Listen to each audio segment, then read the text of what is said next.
Ready? Okay. Guess what? My guess was correct about your moon sign being in the 7th house. Isn't that crazy? Seventh house, I'm not sure what that means. Yeah, okay. The 7th house is ruled by Libra. It is a shadow self. It's a self that you see in others that you keep on attracting. You're like, they're so different from me. I'm nothing like them. I don't want to be anything like them. And you keep on attracting them. And you just might not like their sign or like them. But then again, your moon is your mother. It's your inner being. It's your emotions. And it's how your mother treats you and stuff. And your moon is in Scorpio, so it's very intense, life or death kind of stuff or something, transformative. And it's chaotic, and it's in the 7th house of Scorpio as well. So, your rising sign is Taurus, so you'll have a beautiful face because it's ruled by Venus, and you're Taurus anyways. And that's how you come off to people. And your sun sign is actually in the 12th house, which is ruled by Pisces, so you might even be psychic and stuff, and nicer to other people. And your moon is in the 7th house, so you'll be attracting people that you're secretly like on the inside, like maybe jealous, possessive, controlling, chaotic, and stuff like that. You might be secretly kind of like that. But it is something that you're going to be attracting to. And your Mercury's in Taurus, so that's how you think and communicate. And that's in your rising sign, so you'll talk a lot. You'll have a lot to say, and you'll talk fast. Your Mars is in Taurus, that's how you get mad at other people. And what you put your willpower in. And it's in the 1st house, too, so you sometimes you'll have a quick temper, sometimes you don't. Mainly, you don't want to eliminate the pleasures in life, so you don't want to get mad. You just want to be comfortable, and then people are going to nitpick at you. And you'll be like, you know what? You don't need to do that anymore. You don't want to see mad, so don't do that. And then they'll do it again and be like, they think they're real cool, and bam, you get mad, and you're like, they wish they were dead. Because you're like, you're really powerful. That's when you get mad. And your Venus is in Gemini, which is your love language, and it's in the 2nd house of possessions, and it's ruled by Taurus and financial security. So you'll kind of probably want a sugar mama. You'll probably want samples of other people. You'll treat them like you're the one, and then you'll have another person around. You're the one because you can't make up your mind yet of who you want to be around with, and treat the same way. But you still would like travel to go be with the person you want to be with while you're talking to other persons until it just fades away. Okay, and then your 4th house is in Cancer. You're more mothering and nourishing at home. Your mom might be mothering and nourishing too, but a bully at home, but in the public side, you're kind of a douchebag and you're embarrassed of everything, and then you're kind of more serious in the public side and at your work and your career, and you act more bossy and strict. And your Lilith is also an Aquarius, which means you have multiple orgasms. You go outside the coloring lines. That's your sexual arrogance and how people repress you, and you act in this way, like this friendly Aquarius way, and you're like, go outside the coloring box, just be this weirdo, be different, and fuck whatever people say anyways. And that's like the best place for that, because Lilith is a rebellious side of you anyways, and that's what Aquarius is, a rebellious person. And it's in the 10th house. So in the public side, everyone kind of wants to be your friend, and you kind of, I don't know, but then and the 4th house is a narcissist mother. Maybe she was your biggest fan in some way too, like she knew that you had talent and she wanted to show you off. And she'd rather be buddy with you, like your fan, like, oh, we're friends, blah blah blah, instead of be your mom. Yeah. And definitely. And that was true. And so you learned how to be unconventional and not a conformist, and everyone's trying to make you be this conformist, especially at work when you're acting like a conformist because you're a douchebag Capricorn, but at the same time you're like, I'm gonna rebel to be this unique person that no one's gonna see coming every now and then, you know. And then so to revolutionize things, make things in the future now, you know.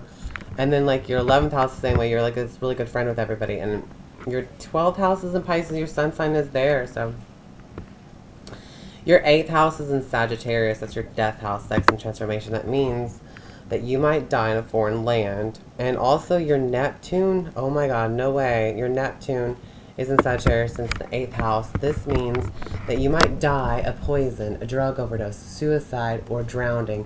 And that could be you're still alive, you know, because you had a near-death experience. And Overdose. did you do this in a foreign land? No. Okay, then. Well, and also, but it could have been on camera, too. Because Neptune rules cameras. But this means you died of an overdose or drugs or suicide or drowning. And your Saturn's in the 6th house of day-to-day routine and health problems and your diet and allergies. Oh, also, your Uranus. Oh, yes. Okay, Uranus and Jupiter. Oh, my God. Okay. Okay. Your anus is in Sagittarius. It's also in the 8th house of death, too. So you'll have an unusual death, an unusual way of dying every day anyways. And, or when you're in darkness and despair, you know, like when that happens. An unusual way of making money through other people, like from friends or something. And sex. Who knows? And your Jupiter is in Sagittarius. That's your luck planet, higher learning, expansion. It's in the 8th house. This means you'll have an expanded life living happy-go-lucky, luck, and death. And they'll make you a psychic motherfucking medium if you put effort into it. You can speak to spirits and everything, and you're going to pay attention to them. If you put effort into it, if you don't, it's not going to be spoon-fed to you, bitch. But, like, if you put effort into trying to read somebody or talk to the spirits and listening to them, they will be heard by your bitch ass, and it would be awesome. And that's so cool because I have Jupiter in the 8th house too. We're both psychic mediums, bitches. And y'all are mad about it. And your 9th house is in Capricorn. You think about your reputation. You think about your career. You think about all this hard work. You want to tear things up before you go to bed, and you're really serious before you go to bed. And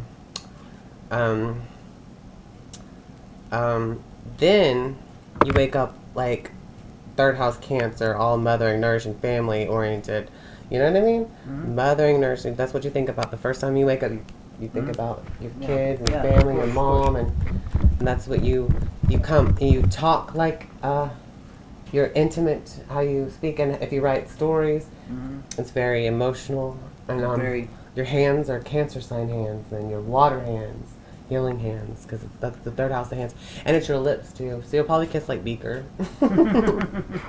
Because that's what Cancer signs seem like to kiss. And then, you also have a way of Mercury and Taurus, which is you're probably really financially secure-minded and know how to do math or something. I'm good at math. Well, there you go. And your North Node is in Gemini. Oh no, because that's also in the 2nd house of financial security and possession and, you know, food and stuff. And that's also in Gemini. So your left eye is Gemini, so you might look like a two-face on this side, and then on this side is Pisces, so you look like a little nicer emotional side of Pisces. And this is the side you want to hide, this is the side you want to show people, like when you're posing or something. No, this is the side you want to show to people when you're posing for a picture. So but it's going to be a more emotional, because it's for Pisces, it's the ruler.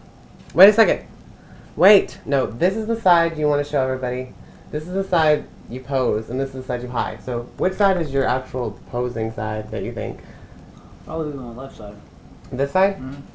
That is the side that people are supposed to see. That's my side too, that I would take a picture. And that's what you're supposed to, you show the world this side, and you hide this side because it's the emotional side, it ages faster or something like that. So, and that's where your insecurities are, because Pisces is ruler there, but it's also your sun sign and Taurus there, so you'd still have a beautiful side of that face. And also your face will be beautiful anyways, because you have Taurus rising, which is the identity, the I am. The 1st house is ruled by Aries. These are all 12 houses ruled by each sign in order. And the personality that's playing out in them with yours is these signs. And your 5th house is in Leo. Your life of the party. You're naturally like a party person. You're naturally like good at party games or something like that. And then like your 6th house is in Virgo, day-to-day routine. So you're just naturally know how to get up, go to work, do whatever you need to do for the day, and clean and stuff, and your relationship with animals or something just all falls into place. And your 7th house is you keep on attracting people like your mom and people that you don't like or see, and the things you see in others that you don't want to be like, but you're secretly kind of like. And that'd probably be jealousy, control, and Scorpio and stuff. And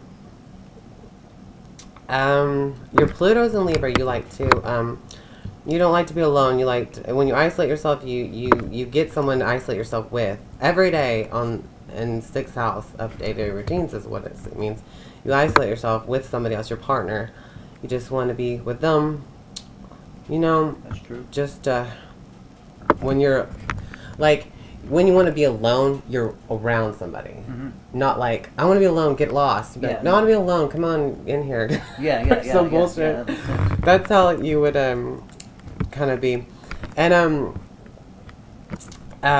when you are see you could be in the chaos and think that you're, which you do have luck in the chaos and death and stuff, and but you think that you will be probably inconsiderate. You'll probably be like happy-go-lucky anyways in death's view or whatever, right? The fear, you're just like, I already got this because I have luck anyways, but still you'd be stupid and retarded. Wow. When you're weird, you know, when you're like a freaking weirdo, it's like you'll be like, oops, I'm sorry, I did it again, you know. Like, I've made $44,000 on jackpots this year. what luck with other people's money. 8th house also, but I never done that. I don't have any luck with money, but when you go traveling you get lucky too with money and stuff. You'll be lucky. Unusual ways of being lucky, unusual ways of getting money from other people in other places, like because Uranus and so and Neptune drugs bad. But Neptune that- drugs bad. yeah, it could kill you. And you'll be lucky with them too. You'll be, you know, surrounded by them and stuff, and like handed them to you and stuff like that.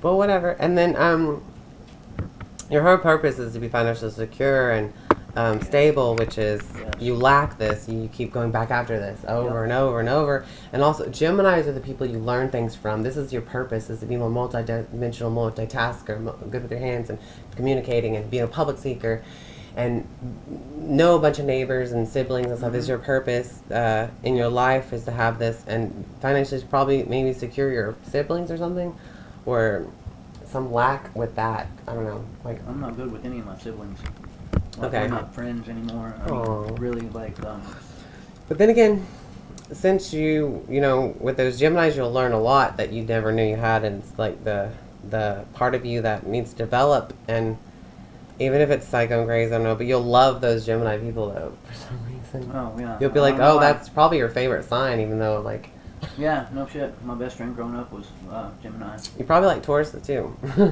Because you're all on sign. I mean, I love Taurus. That's my favorite sign. And there One you of go. my soulmates was a Taurus. And I say one because I believe we all have more than one.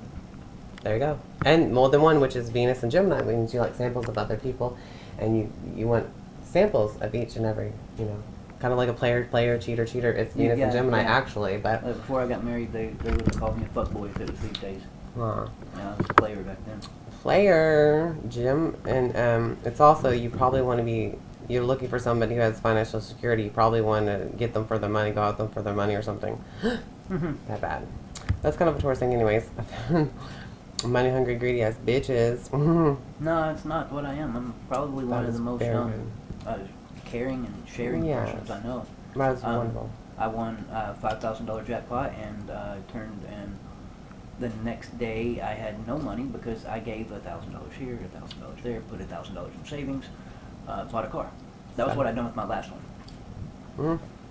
Your mom, since your moon is in the 7th house, she probably treated you like an inanimate object, that you were just pretty and I don't have time for you, but you get your schoolwork done. Bye, I gotta go, bye.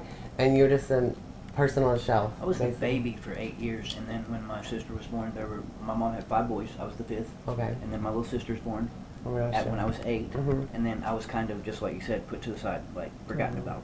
And that's Aw. when I kind of rebelled and started doing shit on my own. And Yeah. my mom didn't take care of me after my little brother was born.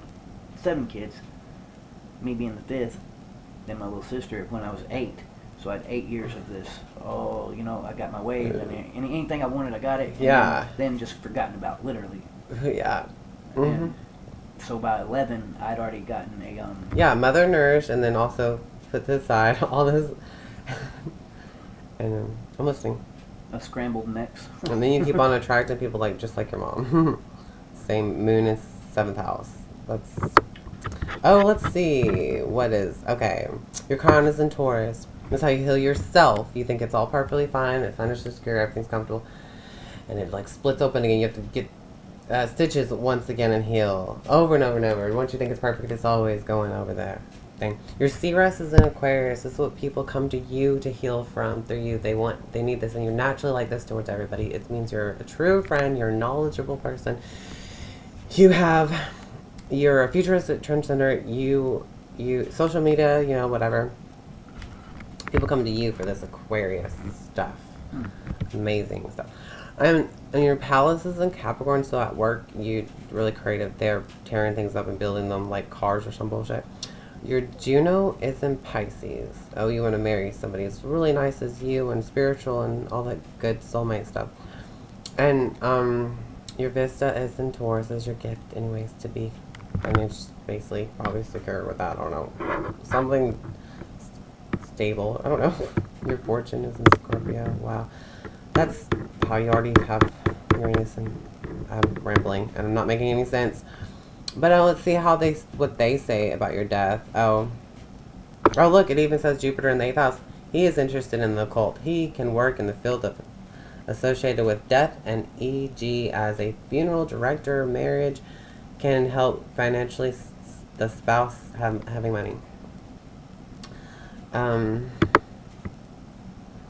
Your Saturn is in the everyday to day routine thing. He can focus on a job and in a medical field where he will probably be successful as he possesses as all necessary qualities. Stuff. I wonder what they say. I was just wondering. And where's your... And that's the story of, and that's the glory of love. And there you go. So if anybody asks what your sign is, you'd be like, I'm a Taurus rising, moon in Scorpio. And you're mad about it, bitch. 10th house Capricorn. That is your chart. You were born with this forecast. That's my chart right there. Yes, bitch. That's what Bam. you... Bam. Right there. And this is the circle of the chart. And your destiny lines that are pointing this way that's meant to happen. And it's kind of above the below part, so people will halfway see it, halfway not. It's in the middle. And on this side is where your freedom to create is. And on the bottom is where everything's private. No one sees this part, but everyone sees the top. So basically no one sees the private stuff or the public stuff, really. It's kind of in between. And your destiny is with your mom and who you're attracting anyways. Is basically it's going to happen no matter you give a fuck or not. It's going to happen. But on this side of the chart is the side where you have freedom to create your own, to make it happen or not. Manifestation. And you're making this all happen yourself. Like your willpower, your sex life, because it's Mars, and your aggression, how you communicate with people. And yours ego, and how you're perceived right away, how you're acquainted with people. Okay, so where the destiny is, also your career may be put in destiny or whatever, what you did for the public's eye. Everyone sees what you do in the public's eye up here, but not really. No one sees it, actually. No one sees it. No one sees what you do. No one sees what's personal about you. No one sees what's public about you. Wow. That's crazy. That's what these How about that? places are. And, yeah. I wonder where your luck freaking is on there to see if you were meant to freaking die. You know? I'm in my last life. Alright, that's sad. That's good. What comes next is great. Groovy. Enter, rest, and it stings. That's the story of That's Square. Love.